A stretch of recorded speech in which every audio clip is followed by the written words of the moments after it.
உங்களுக்கு தீர்க்கவே முடியாத ஒரு பிரச்சனை, அல்லாட்டி உங்களுக்கு 7 சனியன் பிடிச்சிட்டு, இல்லாட்டி பில்லி சூனியம் அதுக்குள்ளே மட்டிப்பட்டுக்கிட்டீங்க, கஷ்டப்படுறீங்க, இல்லை உங்களுக்கு தெரியாமல் இருக்கே நீங்கள் கஷ்டப்படுறீங்க. அப்போ இதிலிருந்து நீங்களாகவே எப்படி வெளியே வருவது, இதுக்கு வைத்தியத்தை நீங்கள் எப்படி பண்ணிக்கிறது, இதிலிருந்து வெளியே வந்து உங்களுடைய வாழ்வை நீங்கள் எப்படி வளமாக்கிக் கொள்வது. மற்றது என்ன கேட்குறாங்க, நீங்கள் எப்படி ஞானம் அடைஞ்சீங்க என்று கேட்குறாங்க. நீங்கள் எப்படி ஞானம் அடைஞ்சீங்க, சரி இந்த பில்லி சூனியம் இதுகளை பற்றி உங்களுக்கு சொல்கிறது உங்களுக்கு என்ன தகுதி இருக்கி, நீங்கள் ஞானியன்றதை எப்படி ப்ரூஃப் பண்ணுறது, இந்த கேள்வி என்று கேட்குறாங்க. இப்போ ஆகவே இது எல்லாத்தையும், அதாவது பேட் எனர்ஜின்றாங்க, கட்ட பிரச்சனைன்றாங்க, அப்படி செய்வீங்களா, சூனியம் செய்வீங்களா, சாஸ்திரம் பார்ப்பீங்களா, அதை பார்ப்பீங்களா, ஆக்கள் கேள்வி கேட்குறாங்க. அப்போ ஆகவே இப்படியான பிரச்சனைகள் மாட்டி பாடத்தெல்லாம் அவங்க கேட்குறாங்க. ஆகவே நீங்கள் எப்படி இந்த பில்லி சூனியம் இந்த பிரச்சனையிலேருந்து நீங்கள் வெளியே வர்றது, உங்கள் வாழ்க்கை எப்படி நீங்கள் வளமாக கொள்வது, நான் எப்படி ஞானம் அடைஞ்சேன், அதே மாதிரி நீங்கள் ஞானம் அடைகிறதுக்கு உங்களுக்கு என்னால் என்ன செய்ய முடியும், இதை பற்றி இந்த வீடியோவில் நான் திட்ட தெளிவாக சொல்கிறேன். அதை கற்றுத்தாரன் நீங்கள் அதை அனுபவம் அடைஞ்சு இந்த வீடியோவிலே நீங்கள் அதை கற்றுக்கொள்ள முடியும். ஆகவே இந்த வீடியோ வந்து லாங்கில் போகும். இதை வந்து டிக்டாக்ல ஏற்றக்குள்ள வந்து கொஞ்சம் தானே எடுக்கும். மீதி இடையில உங்களை உற்றையில்லாததுக்காக மீதி தேவைப்பட்டால் யூடியூப்பில் போகும். அதில் லிங்கை பார்த்து கேட்டு நான் தந்துடுவேன்.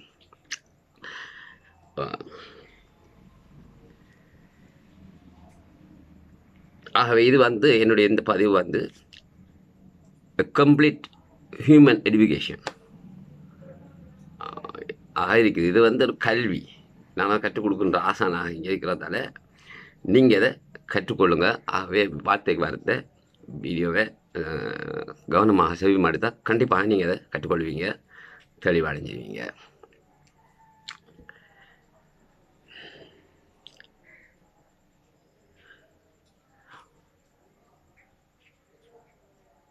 மனிதனாக பிறந்து இந்த வளர்ந்து கொண்டிருக்கிற இந்த கால பீரியட்டில், இந்த ரத்தோடு இல்லை மனிதன் நான் பிறந்து நம்ம வளர்ந்து கொண்டிருக்கிற இந்த கால பீரியட்டில் சில பொலிசியல் இருக்க வேண்டியிருக்குது. அதாவது மிக மிக மிக நம்பர் 1 முதலாவதாக இருக்க வேண்டிய ஒரு பழக்க வழக்கம், மனுஷனுக்கு இருக்க வேண்டிய முதலும் முடிவுமான ஒரு பழக்க வழக்கம் ஒன்று இருக்குது. அது என்னன்னு சொன்னால், அடுத்தவர் என்ன நினைப்பார், அவர் நம்மளை பார்த்து என்ன நினைப்பார் அப்படின்னு நினைச்ச நம்ம அந்த எண்ணம் ஒரு மனுஷனுக்குள்ள இருந்தால் அவர் தேவையில்லாமலுக்கு பிரச்சனையிலையும் கவலையிலையும் பயத்திலையும் உளுந்து கடைசியில் பிறந்தமா செத்தமா புள்ள ஊட்டி வைத்தமான்ற கதையோட மட்டும் அவரோட வாழ்க்கை முடிஞ்சு போகும். அவருக்கு மற்றவன் என்ன நினைப்பான் என்ற எண்ணத்தில் ஒரு விதமான பைத்தியம் ஒன்று தலையில் ஏற்பட்டு அதன் மூலம் அவருடைய உடலும் நோய்வாய்ப்பட்ட நிலையில் தான் அவர் சாகுவார். அதாவது இந்த மனோநிலை இருந்தால் அடுத்தவன் என்ன நினைப்பான், மற்றவனை ரெண்டு ஆளுக்கு ஒருத்தவருக்கு உங்களை பற்றி நினைக்கிறதுக்கு அவருக்கு ஏறமே இல்லை. அவர் என்ன 1500 ஓடும், அவருக்கே அவரை பற்றி தெரியாது. அப்படித்தான் அவர் உங்களை பற்றி நினைச்சாலும் அது அவரை நினைப்போம், உங்களோட நினைப்பில்லையே இருந்தும் அடுத்தவர் என்ன நினைப்பார் என்னென்னு பார்த்து வாழ்க ஆக்களுக்கு அந்த மற்றவன் நம்மளை பார்த்து என்ன நினைப்பான் என்ற மனோநிலையில் இருக்கிறவனுக்கு தான் சூன்யம் செய்யலாம். அவனுக்கு தான் அந்த சூன்யம் ஒர்க் ஆகும். அப்படிப்பட்ட மக்கள் தான் இன்னொருத்தருக்கு அதாவது ஹிப்னோட்டிக் பண்ணலாம் அவங்கள. மற்றவன் நம்மளை பார்த்து என்ன நினைப்பான் என்று வாழ்கிறவனை ஈஸியாக ஹிப்னோட்டிக் பண்ணலாம், ஈஸியாக மைண்ட் ரீடிங் செய்யலாம், ஈஸியாக ரைக்கி கொடுக்கலாம், ஹீலிங் கொடுக்கலாம். ஈஸியாக அவருடைய மைண்டை இன்னொருத்தருடைய மைண்டால் ஏமாற்றலாம். இந்த மனோநிலையில் இருக்கவருக்கு அவரை சூன்யம் செய்யலாம், அவரை வசியப்படுத்தலாம். அதாவது எப்படி வசியப்படுத்தலாம்னா கல்வியினூடாக. அதுக்கு தெய்வீக சக்தியெல்லாம் தேவையில்லை, அதுக்குரிய கல்வி இருக்கு. அந்த கல்வியினூடாக அதை செய்யலாம். அதில் அவர் பாதிக்கப்படுவார். யாருன்னு சொன்னால் அடுத்தவர் என்ன நினைப்பார் என்று பார்த்து வாழ்கிறவன். நான் எப்படி இருக்கேன், நான் இப்போ என்ன செய்யணும் என்று பார்த்து வளர்ந்தீங்களா அப்படின்னு சொன்னால் உங்களுக்கு சக்தி, அதாவது உங்களோட எப்படி போகிற சக்தியை நீங்கள் கலெக்ட் பண்ணி உங்களுக்குள்ளே உங்கள் சக்தியை மீதிப்படுத்தி கொள்ளுவீங்க. சக்தி மிஞ்சுது. உங்களுக்கு அந்த சக்தி மிஞ்சுறதால உங்களுக்கு நேச்சுரலாகவே ஆரோக்கியம் இருக்கும். உங்களோட பிரீத் சிஸ்டம் இதாகும். நீங்கள் மற்ற உங்களுக்காக வாழ பார்க்குவீங்க. அப்படின்னு சொன்னால் நீங்கள் என்ன செய்வீங்கன்னு சொன்னால் புரிந்துணர்வில் வளருவீங்க. திங்கிங் பண்ண மாட்டீங்க. ஒன்றை புரிஞ்சு கொள்றதுக்கு உங்களுடைய சக்தியை செலவழிப்பீங்க. ஒன்றை யோசிக்கிறதுக்கு நீங்கள் உங்களோட சக்தியை செலவழிக்கும் போது புரிந்து கொள்வதெல்லாம் கிடைக்காது. இந்த நமக்கு அதாவது நான் எப்படி இருக்கேன், நான் இப்போ என்ன செய்யணும் என்ற அந்த மைண்ட் செட், இந்த மைண்ட் செட் தான் கௌதமருக்கு இருந்துச்சு அரசு சபையில் இருக்கக்குள்ள. அதனால தான் நான் வந்து எழுதலை போனேன். ஆகவே இந்த நான் எப்படி இருக்கேன் என்ற இந்த இதுக்கு வராக்கட்டு புரிந்து கொள்ளுதல் இருக்குது, புரிந்துணர்வு இருக்குது. அதால் அவங்களுக்கு சக்தி மெஞ்சுது, எனர்ஜி சக்தி ஓட்டங்கள்லாம் மெஞ்சுது. அதனால் அவங்களோட பிரீத் சிஸ்டம் சீராகுது. அதில் அவங்களுக்கு ஆரோக்கியம் கிடைக்குது. இந்த புரிந்துணர்வின் ஊடாக இந்த புரிந்துணர்வு இருக்கிறதுனால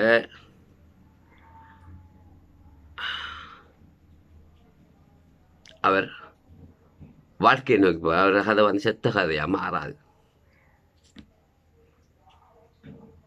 இந்த புரிந்துணர்வு இல்லாட்டி அது செத்த கதையாகும். அவரை தான் சூனியம் செய்வினை, அவருக்கு தான் சூனியம் செய்வினை எல்லாம் இந்த அம்புறது. அவரை தான் சூனியம் செய்யலாம். அவர் எப்படி சூனியம் செய்யலாம்ன்றது நான் சொல்லிட்டேன். அவரை மனசை நீங்கள் சரி அரைஞ்சிட்டு மாற்றிட்டுலாம். அது இல்லாட்டி அது போகிற பேசுவோம். சரி, அப்போ மனிதனை பிறந்தவனுக்கு இருக்க வேண்டிய ஒரு மைண்ட் செட் ஃபஸ்ட்டாக, மனுஷனை பிறந்த உடனே கடவுளாக இயலாது, ஞானமும் அடைஞ்சு இயலாது. சரியான அப்போ நம்ம இருக்கும் மனசு தான் அதில் மனசில் இருக்க வேண்டிய மைண்ட் செட். இந்த மைண்ட் செட்டில் உள்ள ஆக்களை வந்து யாருமே ஏமாற்ற இயலாது.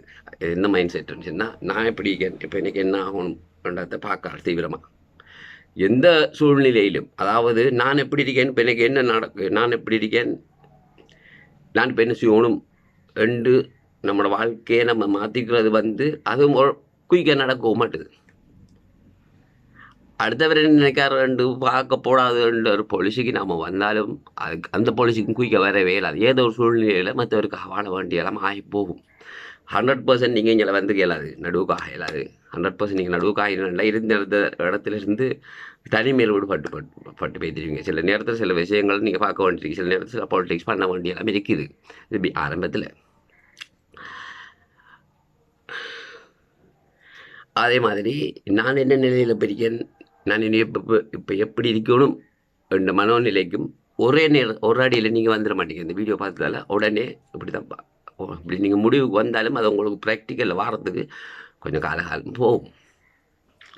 அதுக்கு நம்ம ஏற்கனவே செஞ்ச கர்மங்கள் அதுகளெல்லாம் தொடர்பு இருக்கிறதால அப்படி போய் இருந்தாலும் இந்த நோக்கம் நம்மளுக்கு வந்துட்டாமல் அப்படின்னா இந்த நோக்கத்தில் கம்ப்ளீட் ஆகும். நான் எப்படி இருக்கேன், நான் யார், நான் இப்போ என்ன செய்யணும் இடத்துல வரும். எப்படி வர்றது வந்து கடைசியாக வந்து முக்தி மோட்சத்துக்கு கூட்டிகிட்டு போகும். அது சிவமாக மாறும். அதான் சொல்ல வாழ்க்கை இருக்குதுன்னு சொல்லி இல்லாட்டி வாழும் கலையில் அவர் வாழ்வார். அடுத்த கட்டம் அது அவருக்கு 7 அரைச்சனியம் பிடிச்சிட்டு உங்களுக்கு இந்த மைண்ட் இருந்தால் அடுத்த என்ன நினைப்பான் என்று பார்த்து நீங்கள் வாழ்ந்தால் உங்களுக்கு வாழ்க்கையில் 7 அரைச்சனியம் பிடிச்சிருக்குன்னு அர்த்தம். பற்றியா மனநோயாளி. நான் வந்து கொஞ்சம் தான் படித்தேன். பாடசாலையில் ஒரு 8 வருஷம் தான் படித்தேன். அதுக்கப்புறம் என்ன கல்வி கற்கிறதுக்குன்னு சொல்லி, அதாவது ஸ்லாத் பேர் இருந்தாங்க, ஸ்லாத்தை கற்றுக்கொள்கிறதுக்காக அந்த மார்க்கத்தை படித்து கொள்ளணுனுக்காக அதுக்குரிய கலாசாலையில் கொண்டு என்ன போட்டாங்க. அங்கே 3-4 வருஷம் நான் படித்து நம்மளுக்கு முழு இஸ்லாம் தீவிர பற்றுள்ள ஆளாக அப்படி தண்ணி இருந்தேன். நான் அந்த படிப்பனைக்கு கம்ப்ளீட்டாக முடிக்க முடியலை அப்படின்னு நான் தெரிஞ்சு போய்த்தேன். என்னென்னு எனக்கு பட்ட பெயர் ஒன்று வச்சுருக்காங்க. இங்கே மீறின்னு தான் கூப்பிடுவாங்க. மீறி என்ன என்னுடைய பட்ட பெயர். டாக்டர் பட்டம் இருக்கு. அந்த பட்டம் இருக்க மேலே எனக்கு இந்த பாடசாலை காலத்தில் மாணவர்கள் ஆசிரியர் மேலே மக்கள்லாம் சேர்ந்து வச்சுட்டாங்க இந்த பட்டத்தை. அப்படி நினச்சுன்னா சட்டத்தை மீறி நடப்பவர் தான் பட்ட பேரே சின்ன பருவத்திலே. சரி, நான் இனி எனக்கு அப்படி இப்படிலாம் தெரிஞ்சு வெளிநாட்டுக்கு போய் அங்கே போய் இங்கே போய் அதை செஞ்சு இது செஞ்சு அவங்க கலைஞாலே அப்படி இப்படி வேண்டலாம் நான் தெரிஞ்சானே எனக்கு நீ மனுஷன்ட என்ன காசுண்ட என்ன பணமண்ட என்ன இடையில் சில ஒற்பண்ணுடையும் அப்படி சும்மா சாலையான திருமணமானாலும் பெருசாக ஆகாட்டியும் ஒரு தொடர்பு எல்லாம் இருந்து அதுகள் எல்லாம் ஒவ்வொன்றுலேயும் அந்த மனுஷன் எல்லாம் வந்து ஏமாத்து பேர் வழி அப்படி இப்படி தான் இருக்குது இதுக்கு நானும் மம்பிட்டு கொள்கிறேன் மனுஷன் நான் ஏமாற்றப்படுவது அப்படி இப்படியெல்லாம் நான் பட்டுக்கிறேன் சில பிஸ்னஸ் பண்ணுறது அதில் இன்ட்ரெஸ்ட் எல்லாம் ஆகிறது இப்படி ஒரு கஷ்டமான ஒரு சூழ்நிலை ஒன்றில் நான் இருந்தாலும் ஒரு முஸ்லீம் அப்போ நான் திடீரென ஒரு நாள் ஒரு கூலி வேலை செய்கிறதுக்காக ஒரு லோரி ஒன்றில் இருந்து சாமான்லாம் அன்லோடிங் செஞ்சுக்கிட்டே இருந்தேன் ரொம்ப ஹெவி ஒர்க் அப்போ செஞ்சுக்கிட்டு இருந்து வேலை எல்லாம் முடிஞ்சோன்னா உடனடியாக கொஞ்சம் தண்ணி கொஞ்சம் குடித்தேன் அப்போ உடனே எனக்கு அந்த வேலை செஞ்ச இதில் தண்ணியை குடித்தோடனே எனக்கு ஒரு மாதிரியாக போய்த்துட்டு நான் ஒரு ரூமுக்கு போய்த்துட்டேன் போனோடனே எனக்கு அங்கே கிட்டத்தட்ட உயிர் பெய்த்து ஆனால் எனக்கு அங்கே போராட்டம் ஒன்று நடக்குது எனக்கு இந்த உயிர் பெய்த்து நான் உயிர் போனால் என்ன நடக்குதுன்றதை நான் அங்கே பார்க்குறேன் என்னுடைய கல்வி நான் கற்ற கல்வி அது எனக்கு வேற கற்பிச்சிச்சு உயிர் போகக்குள்ள இப்படி தானே இருக்குது உயிர் போன இப்படி இங்கே தான் போவீங்க அப்படி இப்படி எல்லாமே இருந்துச்சு ஆனால் அங்கே அப்படி இருக்கல அங்கே வேறையாக இருந்துச்சு பிறப்பு அப்படி இப்படி சொல்லி எல்லாம் வேறு விளக்கங்கள் எல்லாமே இருந்துச்சு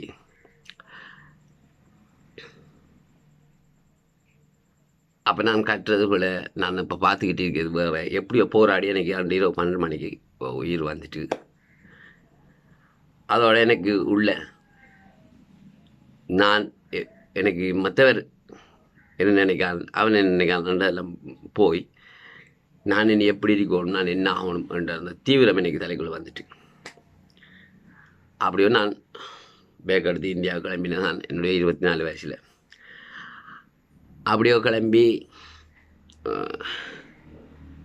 இந்தியாவுக்கு போனேன் ஓஷோட ஆசிரமங்களுக்கு போனேன் அங்களோட தியானங்கள் பண்ணேன் சரி அப்படி போய் எனக்கு இந்த தேடுதல் ஆரம்பிச்சிடு எனக்கு அதுதான் என்ன ஃபுல் டைம் வேலையே ऋषिकेश हरिद्वार गंगोत्री जमुनोत्री नेपाल अगरनाथ केदारनाथ பசுபதிநாத் செம்புநாத் திருவண்ணாமலை அங்கே எங்கெல்லாம் போகிறேன்னா தியானம் தான் சொல்கிறது யோகம் தான் பண்ணுறது தான் ஆனால் இதில் எனக்கு நான் தேடுதலில் தனக்கு தான் நேர்மை அளிக்கிறது எனக்கு நான் நேர்மை அளிக்க வேண்டிய சூழ்நிலை எனக்கு நிகழ்ந்துச்சு சொன்னால் நான் சாவை பார்த்துப்பட்டு வந்ததால் அவன் அந்த ஆன்மீக தேடுதல் வந்து ஒவ்வொரு ஆளும் ஒரு நோக்கத்தில் போகிறாங்க சிலர் டாக்டராக அதில் போய் ஒரு டாக்டரேட் ஆகணும் பண்ணுவோம் இல்லாட்டி சிலர் பண்டிதர் ஆகணும் பண்ணுவோம் ஒரு நோக்கத்தில் போகிறாங்க என்னுடைய நோக்கம் சரியாக இருந்ததால் நான் போன இடங்களில் வந்து எனக்கு பல சமாதிகளில் இந்த சப்ஜெக்ட் நான் போகிற வரேன் பல சமாதிகளில் பல நிறைய அனுபவங்கள்லாம் நடந்துச்சு ஒரு பக்கத்தில்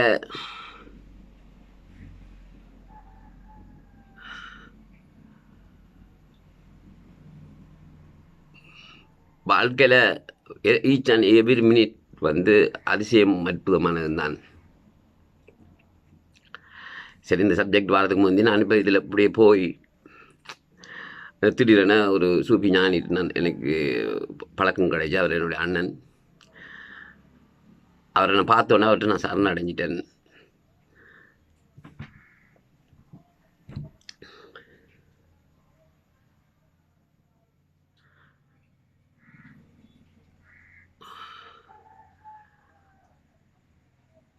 அது எப்படியான சரணாகதி சொன்னால் இப்போ என்கிட்ட வந்து நீங்கள் எப்படி ஞானம் அடைஞ்சிங்க சாஸ்திரம் பார்ப்பீங்களா குறி பார்ப்பீங்களா இந்த மாதிரி எல்லாம் ஒன்றும் கேள்வியெல்லாம் கேட்டுக்கிட்டு இருக்கல நான் அவரை பார்த்தேன் அவர் வந்து என்னுடைய மன ஓட்டங்களை காணக்கூடிய அந்த தகுதியில் அவர் இருந்திருக்கிறார் அதனால் அவர் என்னுடைய மனதில் என்ன போகுதோ அந்த சப்ஜெக்டுக்கு அவர் நுழைஞ்சி அதன் ஊடாக என்னுடைய ஆன்மாவுக்கு என்ன அங்கே கூட்டிகிட்டு போனார் அப்போ அந்த சமயம் வந்து நான் ஏற்கனவே தியானங்கள் யோகங்கள் அதுக்காக ஆசிரமங்களில் பல மாதக்கணக்கில் இருந்து ஆசிரமங்களுக்கு சேவைகள் செஞ்சு ஆசிரமத்தில் வேலையெல்லாம் பார்த்து தியானங்கள்லாம் முறையாக அந்த பாபா லைஃப் அகோரி லைஃப் அப்படி தான் அது மழையும் தான் வெயிலும் தான் பனியும் தான் குளிரும் தான் எல்லாம் தான் அப்போ அதில் இல்லாமல் அந்த கடும் முயற்சியில் இன்றைக்கி நடந்த சம்பவங்கள் பல சம்பவங்கள்லாம் நடந்த அந்த ஆன்மீக நிகழ்வுகள் எல்லாருக்கும் நடக்கும். தியானம் பண்ணும்போது, யோகம் பண்ணும்போது சிலருக்கு வயிற்றில், சிலருக்கு முள்ளந்தண்டால் சக்தி ஓடுவது, இல்லாட்டிஞ்ச சுற்றுறது, இப்படி பல விடயங்கள் நடந்துக்கிட்டே இருக்கும். சிலருக்கு சில விஷயங்கள் அந்த விடயங்களுக்கு வேறு எக்ஸ்பெரிமெண்ட் பண்ணக்கூடிய அதை உணர்த்துகிற அந்த கல்வி எனக்கிட்ட அவர்கிட்ட இருந்து எனக்கு கிடைக்கப்பட்டுச்சு. அதிலிருந்து 4 வருடம் நான் அவரோடையே தான் வாழ்ந்தேன். ஒரு கூடவே இருந்தேன், போனேன் எல்லாமே அவரோட அண்ணன் கூட. அதில் நிறைய விஷயங்கள் வருது, எல்லாம் ஒவ்வொரு சப்ஜெக்ட் வரும்போது சொல்லலாம். அதே மாதிரி எனக்கு ஒரு ஆப்ரேஷன் கூட நடந்துச்சு. அதாவது என்னுடைய பாடியில் ஒரு ஆப்ரேஷன் ஒன்று நடக்க வேண்டிய. இந்த ஆப்ரேஷனை காட்டில் உள்ள யானை தான் பண்ணிச்சு. அதை இங்கே வீடியோ கூட ஆக்கள் பண்ணி வச்சுக்கிறாங்க. நீங்கள் விரும்பின கேளுங்க, நான் அந்த வீடியோ அனுப்பிவிட்றேன். 22 தையல் ஸ்ட்ரெச் வந்துச்சு. அது இங்கே டாக்டர் மாதிரில இங்கே பார்த்துட்டு அவங்கள நம்ப முடியலை. இப்படி ஒரு இதில் நீங்கள் இப்படி குறிப்பிட்டு சொல்கிறேன். இதுக்கு எனக்கு ப்ரூஃப் நீக்கி மற்றது ஏதோ திரும்ப வர சப்ஜெக்டுகள் வரும்போது என்னுடைய ஞான நிகழ்வில் ஏற்பட்ட விடயங்களை சொல்ல முடியுமாகும். சரி, இங்கே இந்த ஏழரைச்சனியின் விஷயத்துக்கு வருவோம்.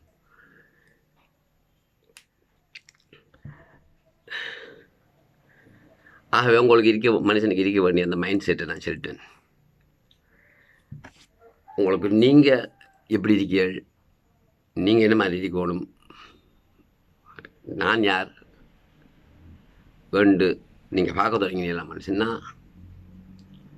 நீங்கள் அதை எப்போ ஸ்டார்ட் பண்ணுறீங்களோ அப்போ உங்கள்கிட்ட அந்த ஏழரைச்சனியன் அப்போ தான் விலகும். இல்லாட்டி விலகாது. நீங்கள் யாருக்காக மற்றவனுக்காக வாழணும்னு நினைக்கிறவன் கண்டிப்பாக அவனுக்கு ஒரு சாமி தேவை. அவனுக்கு ஒன்றுமே தெரியாது. கேட்டாச்சும் வேணாம் கடவுளை நம்புறேன்னுவான். பிரபஞ்சத்தை ஒருவர் கண்டால் அவருக்கு அவரை நிலப்பாடு எப்படி இருக்க மாட்டது வேறு. எனக்கு கேட்டால் சொல்லுவான். அதே மாதிரி தான் காதல். நான் காதலிக்கணும் எல்லாரும் கேட்டாலும் சொல்லுவாங்க. காதல் 2 பேரில் சண்டை தான் பிடிக்கிறாங்க. 5 வருஷம் நீங்கள் காதலிச்சா கல்யாணம் பண்ணீங்க. ஆமாம், நாங்கள் 5 வருஷம் காதலிச்சு தான் கல்யாணம் பண்ணோம். 6வது மாதம் சண்டையில் முடியுது. உண்மையாக காதல் நடந்தவங்க சண்டை வரப்போகிறதே இல்லை. அப்படியே எதுனா சும்மா சொல்கிறது, நான் கடவுள் நம்புறேன், கண்டுமில்ல கடவுள் வேண்டால் என்னென்னு தெரியாது செல்றது. அப்படி ஒரு மோட்டு நம்பிக்கையில் வளரக்கூடியவராக இருப்பார். ஏழரைச்சனியம் பிடிச்சா ஏதென்றாலும் ஒரு சாமியாக தான் அவனுக்கு தேவைப்படும். ஏன்னா இவருக்கு ஏழரைச்சனியம் பிடிச்சிட்டு இப்போ இவனுக்கு ஒன்றுமே சரி, அது ஏதோ ஒன்று இல்லைன்னாலும் சும்மா குரங்கு மாதிரி பாஞ்சிடுறதுக்கு ஏதென்றாலும் ஒரு சாமியம், இல்லாட்டி ஏதென்றாலும் ஒரு சாமி, இல்லைன்னா அவனுக்கு நாள் பார்க்கணும், ஜோசியம் பார்க்கணும், அவனுக்கு கற்பூரம் வேணும், கராம்பு வேணும், ஏலக்காய் வேணும், இந்த மோதிரத்தை அணிஞ்சுக்கங்க எண்ணுவான். அவனுக்கிட்ட செல்லாம் ஒன்றும் கட்டாக நோட் வரணும்னா 2 வெத்திலே எடுத்துக்க, 2 வேப்பிலை எடுத்துக்க, ஓம் ட்ரீம் 2 செல்லுன்னா செஞ்சிருவான். ஏன்னா அவனுக்கு ஏழரைச்சனியம் பிடிச்சிருக்குது. ஏன்னா அவனுக்கு பைத்தியம் தலையில், அவனுக்கு கிளியர் ஆகாத உண்டு. பைத்தியாரம் தானே, அவனை பைத்தியாரம் ஆக்கலாம். உங்களுக்கு ஏழரைச்சனியம் பிடிச்சிருந்தா, உங்களுக்கு வெள்ளி சூனியம் யாரும் செஞ்சுருந்தா, இல்லைன்னா உங்கள் வீட்டில் கெட்ட எனர்ஜி இருக்காமான்னு சொன்னால் அதை நீங்கள் நம்பினா உங்களுக்கு முதல்ல ஏழரைச்சனியம் பிடிச்சிருக்குது. உங்களுக்கு பைத்தியம்னு அர்த்தம்.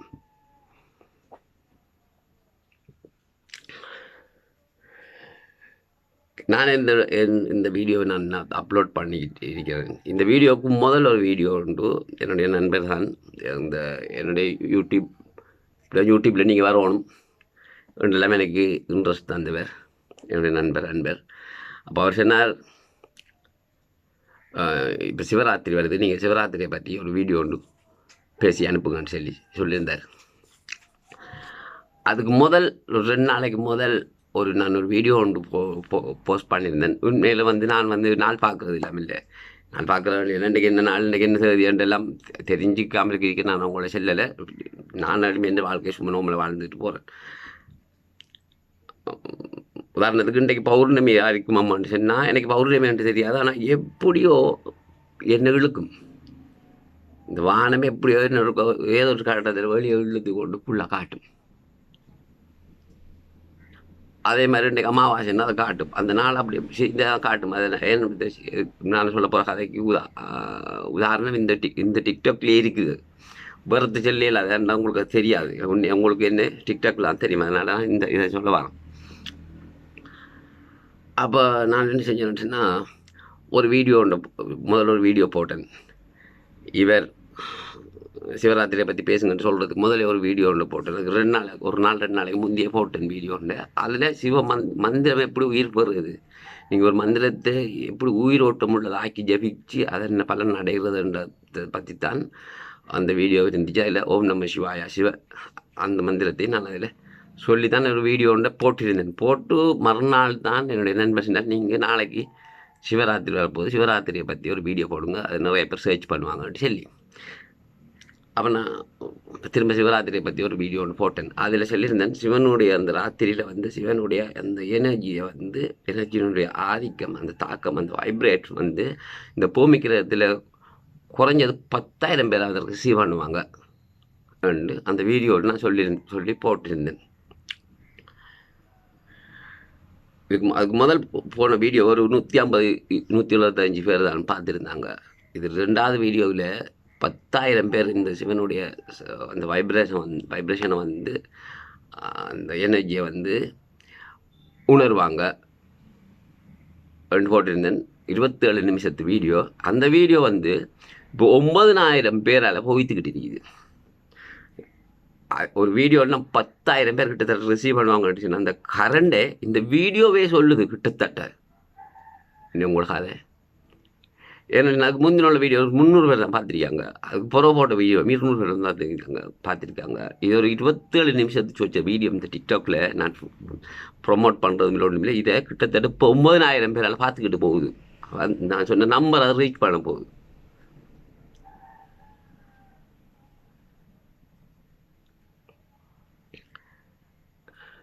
எனக்கு அதிசயங்கள் அற்புதங்கள் நடந்துக்கிட்டே இருக்குது. அது எனக்குள்ள சூட்சுமம் எனக்கு தந்து நான் அதை அனுபவிக்கிறேன். அதே நான் அனுபவிக்கிற அந்த அனுபவத்தை செயல் வடிவிலும் நான் பார்க்குறது. அதாவது என்னுடைய அனுபவத்துக்குள்ளே இறங்கி ஆராய்கிறவன் நான். அதாவது ஞானிகளுக்கு எல்லாம் ஞானி.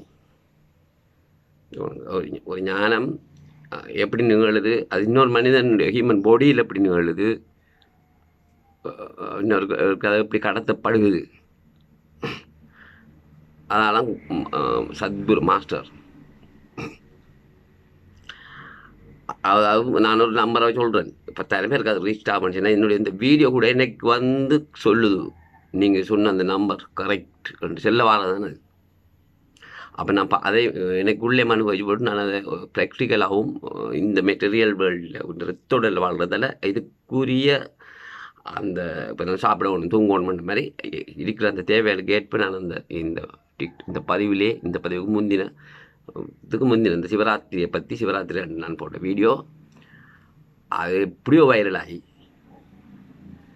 அதுவும் 82 வீதமானவர்கள் மலேசியர்கள், மற்ற சிங்கப்பூரில் 7 வீதம், மற்ற ஏனைய நாடுகள் 7 வீதம், ஸ்ரீலங்காவில் 2-3 வீதம் தான். அப்படி பார்த்தப்போ நீ காட்டுது என்னுடைய வார்த்தை எவ்வளோ பவர் இருக்குது, உங்களோட வார்த்தை எவ்வளவு உங்களுடைய எக்யூரேட்டு இது எனக்கு சொல்லுது. இப்படி என்னுடைய அனைத்துமே எக்யூரேட், அவ்வளோ கிளியர் கட்.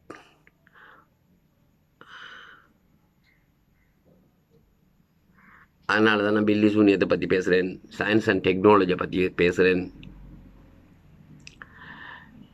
ஸ்பிரிச்சுவல் வேர்ல்டை பற்றி பேசுகிறேன், ஹெல்த்தை பற்றி பேசிக்கிறேன், எக்கனாமிக் பற்றி பேசியிருக்கேன், ஜியோ பாலிட்டிக்ஸை பேசியிருக்கு,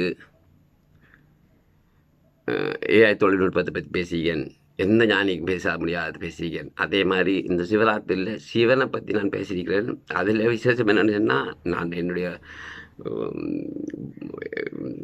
முழுக்க நான் வளர்ந்ததெல்லாம் ஸ்ட்ராங் இஸ்லாமிக்ஸ் ஸ்டடீஸும் அதில் இருக்குது. ஆனாலும் நான் சிவனை பற்றி பேசினதுக்கு எந்த ஒப்ஜெக்ஷனுமே வரலை. அதாவது நானே மாதிரி நடிக்கிறவன் சர்ச்சையில் மாட்டுறான், அவனை பத்திரிகையாளர்கள் போய் கேள்வி கேட்குறாங்க, மாறி மாறி கேள்வி கேட்குறாங்க. அவன் ஞானி மாதிரி நடிக்கிறவன் அதில் மாட்டிக்கிறான். ஒரு சாமியார் இருந்தான், அவன் கைலாசத்தில் இருந்தான் நித்யானந்தன் சொல்லி, அவன் அவரோட நடிகையோட படுக்க போனவன்னு சொல்லி அவன் அவளோட படுக்க போகணுன்னு சொல்லி அவனை இந்தியாவில் எல்லாம் தேடி திரிஞ்சு அவன் ஒழிச்சு திரிஞ்சு நிற்கிறான்.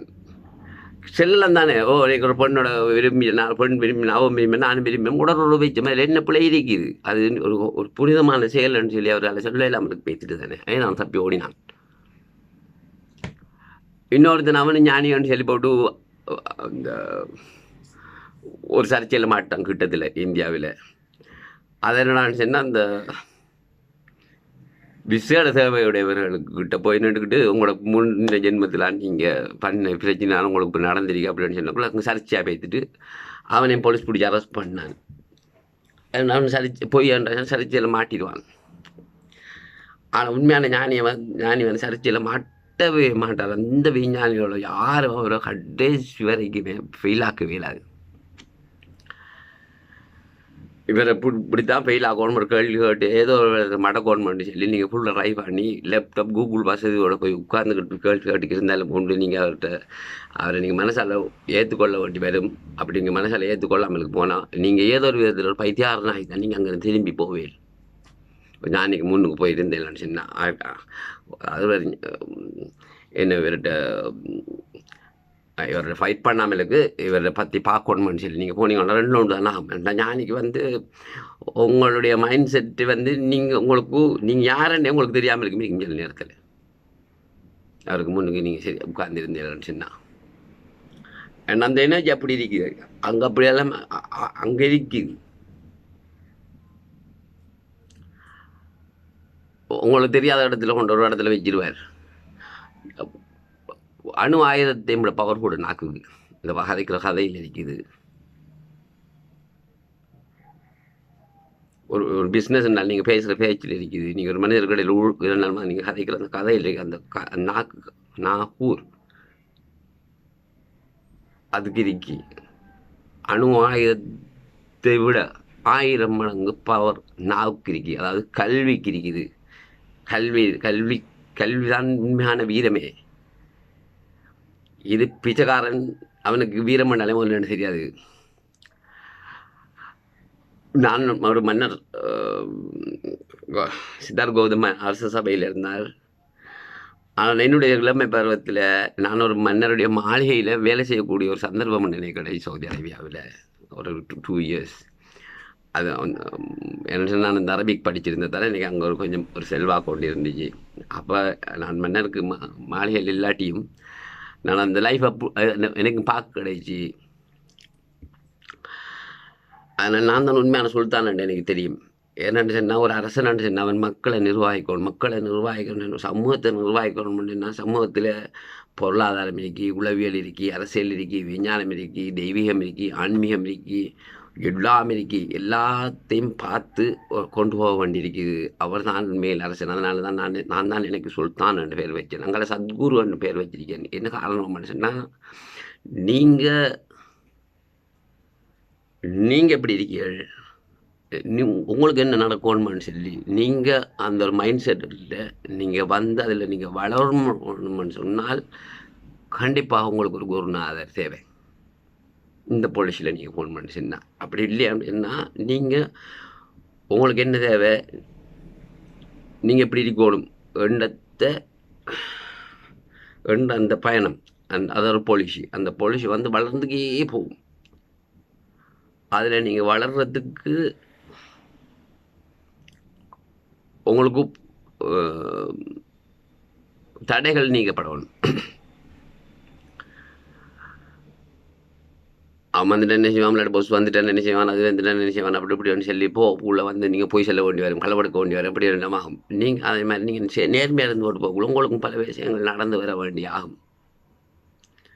அவங்களோட நினைச்ச காரியங்களும் சில விஷயங்கள் நடக்கணும், நன்மையெல்லாம் நடக்கணும். அதனால தான் நீ அசைந்தால் அசையும் அகிலம் இல்லாமல் சொல்லி, அதாவது ஒருவர் உண்மையாக ஒருவர் இருந்தார் அண்ணன் அவரோட சேர்த்து முழு பிரபஞ்சமும் அசையுது. அவர் திரும்பும்போது பிரபஞ்சமே திரும்புது, அவர் அசையும் போது பிரபஞ்சமே அசையுது. இது எனக்கு என்ன நிகழுது என்ற நான் விழித்து கொண்டவன் என்னதால். அதனால் நான் சொல்கிறது ஒரு ஞானிகிட்ட போய் ஞானி தலையாட்டினார்னு சொன்னால் அது நடந்தே. இப்போ நான் சொன்ன மாதிரி இந்த டிக்டாக்கில் வந்து நான் அந்த 10,000 பேர் அது ரீச் ஆகும்னு சொன்னதால் கிட்டத்தட்ட அந்த வீடியோ வந்து 9,000 பேரால் பெய்துக்கிட்டு இருக்கு. இப்போ 1000 பேர் எப்படி வந்து சேர்ந்தால் 10,000 ஆகும். அவர் கணக்கு சின்னதால இந்த பிரபஞ்சம் வந்து அவ்வளோ நீங்கள் எவ்வளோ உண்மையாக இருக்கிறன்னு சொல்லுது. இதில் மட்டும் இல்லை, பார்க்க உங்களுக்கு உதாரணத்துக்கு அந்த டிக்டாக் நான் எடுத்து சொல்லுறேன். ஆகவே வந்து உங்களுக்கு வந்து நீங்கள் இந்த ரைட் மைண்ட் செட், அது ராங் ஐடியாஸ், இந்த ராங் ஐடியாஸ்லேருந்து வெளியாகி உங்களுக்கு இந்த ரைட் மைண்ட் செட் இருக்கணும் நீங்கள் இந்த ரைட் மைண்ட் செட்டில் ஆழ்ந்து ஆழ்ந்து போகணும் சொன்னால் உங்களுக்கு அதில் உங்களை நீங்கள் இன்ட்ரெஸ்ட் ஆவீங்க. என்னன்னு சொன்னால் எப்படின்னு சொன்னால் உங்களுக்கும் வாழ்க்கை சுமூகமாக வாழ. இப்போ என்னுடைய வேர்டை நான் பாவிச்சு 10,000 அந்த வேர்டை பாவிச்சு அதை வந்து இந்த டிக்டாக் வியூவர்ஸ் என்னை காட்டுற மாதிரி எனக்கு வேறு மறைமுகமான பல வழிகள் எல்லாமே என்னை காட்டிக்கிட்டே இருக்கும். இப்போ நான் அந்த வீடியோ பண்ணது சரியா பிள்ளையாண்டு சொல்லி என்னைக்கும் அங்கே வரும்போதே ஒன்று பறவைகளோ இல்லாட்டி சத்தங்களோ ஒலிகளோ காற்றுகளோ சூரியனோ சந்திரனோ எதனாலும் ஒன்று மூலமாக அதை நான் பார்த்துக்கிட்டு இருப்பேன். இது எனக்கு நிகழ்ந்துக்கிட்டு வாரது. அதெல்லாம் சொல்லி யானை ஆப்ரேஷன் பண்ணேன்னு சொல்லி இங்கே உள்ள ஆக்களுக்கு எல்லாம் தெரியும். யானை வந்து இப்படி தலையில் இப்படி தூக்கி இது திரும்ப டாக்டர் வந்து ஸ்ட்ரெச் மட்டும் தான் பண்ணி விட்டது. இப்படி மற்றது இன்னொரு பக்கத்து கட்டுப்பாடு சின்ன பருவத்திலிருந்தே கட்டுப்படாதவர் இருக்குமே நான் எனக்கு அடிப்படையில் எனக்கு வந்து நிஜத்தில் தான் எனக்கு இன்ட்ரெஸ்ட் ஏற்பட்டு அதன் மூலம் போய் அந்த நிஜத்தில் இப்போ நான் சொல்கிறேன் உங்களுக்கு நீங்கள் எப்படி இருக்கீங்கன்னு பார்க்க வேண்டிய மனசுலாம் நீங்கள் வர வேண்டியிருக்குது. அப்படி வந்தேன்னா அது வளர்ப்பு, அது முக்தியை நோக்கி போகும். இப்போ ஞானம் அடைகிறேன்னு சொல்லி இப்படி வானம் இடைஞ்சு விடுறது இல்லை.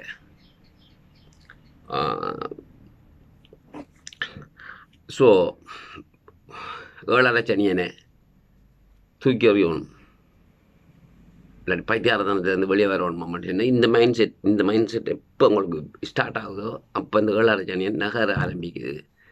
நீங்கள் போக போக நீங்கள் எப்படி இருக்கலன்னு பார்க்கும்போது நீங்கள் உங்களோட கர்மங்களை உருவாக்க மாட்டீங்க.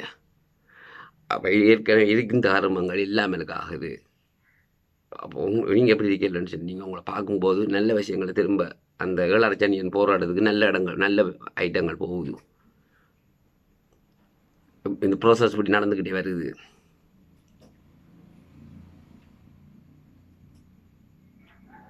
அப்போ இந்த ப்ராசஸில் நீங்கள் வளர்கிறதுக்கு வந்து மாஸ்டர் ஹெல்ப் பண்ணுறாரு, எல்லா ரீதியிலையும் ஹெல்ப் பண்ணுறார். வாயால் ஃபோன்லேயும் உங்களுக்கு ஹெல்ப் பண்ணுவார், கோல்லேயும் ஹெல்ப் பண்ணுவார், கனவில் ஹெல்ப் பண்ணுவார். வேறு உங்களுக்கு வாழ்க்கை வந்து வளமானதாக மாற வேண்டியிருக்கு. இப்போ நீங்கள் ஆனை வந்து ஆப்ரேஷன் பண்ணிச்சு, அது அற்புதம் தானே. அதே மாதிரி பாருங்கள், வீடியோ ஒன்று போட்டேன், காசின்கோட்டில் ஒன்றும் காட்டில் சும்மா 200 பேர் 300 பேர் தான் பார்க்கான். சிவராத்திரியில் சிவனை பற்றி பேசிட்டு எனக்கும் அந்த சிவராத்திரி 2 வேலை செஞ்சுட்டுன்றது தானே அது இது சொல்லுது. உண்மையை பேசுகிறான்றது தானே இது சொல்லுது. இப்போ இதெல்லாம் வந்து ஞானிகள் அவங்களுடைய கருணைகள். இப்போ